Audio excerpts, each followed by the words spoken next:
In a world of giant monsters, there lies the unsung heroes of the cleanup crew. Meet Kafka Hibino. He's a member of this cleanup crew who's failed to become a member of the Defense Force, the one who wanted to become a most popular member of the guys who kill monsters. Kafka, he's the main character of this show. He's a funny little guy. He's not little, he's actually older. I think he said he's like 31 years old. So not only has Kafka failed this test, he also failed a childhood dream of his with another member of the Defense Force who is there now, Mina, who's just a little bit younger than him. At this age, it's really not a big difference, but it is starting to become a difference because Kafka was worried that he was never going to be able to become a Defense Force member anymore because there was going to be an age cutoff. But we got to meet a new guy, Reno Ichikawa. He's the newbie on the cleanup force.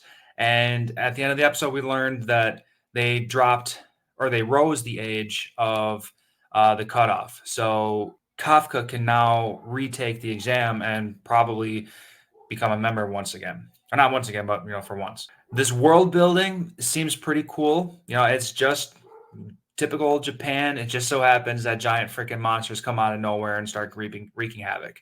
I also like the idea that, yes, it is important to take out these monsters, but now it is also the city's responsibility to clean up after everything, and nobody ever really pays attention to them. I like how they said that they don't get praised in any way. No one cares about them. So it really brings some reality to them. But anyway, after one of these cleanup sessions, a random little Yoju appears. And these are, I assume, going to be smaller kaijus.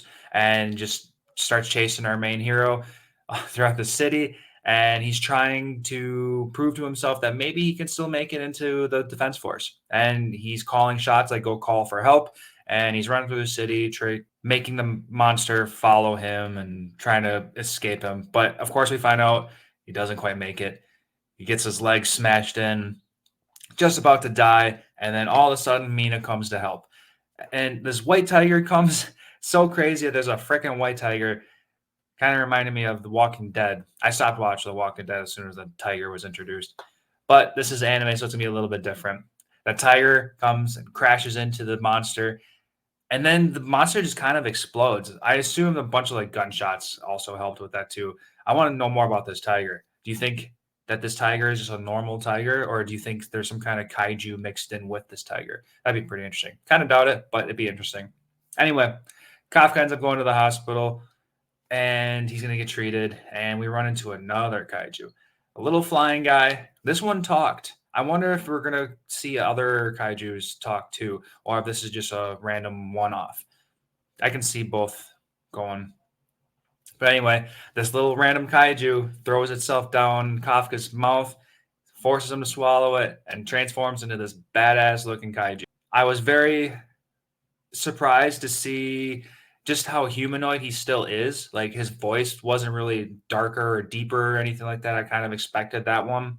But there he is. He's a kaiju. And Ichikawa immediately understands that that old lady is going to call for backup because there's a monster inside this hospital. And sure enough, there was. If you guys watch the post-credit scene, Mina got the phone call to head to the hospital, take care of a kaiju. So that's where she's going to go.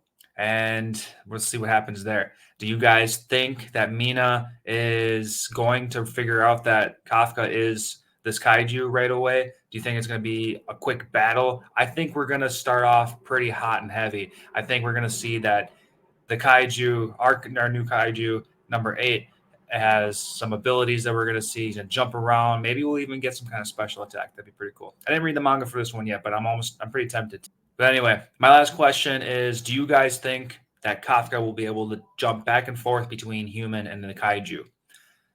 I have a feeling he will, but I also wouldn't be too surprised if he's stuck that way. I hope for the former. Anyway, thanks for following me, and I can't wait to see you next week because great start to a great series. Later, guys.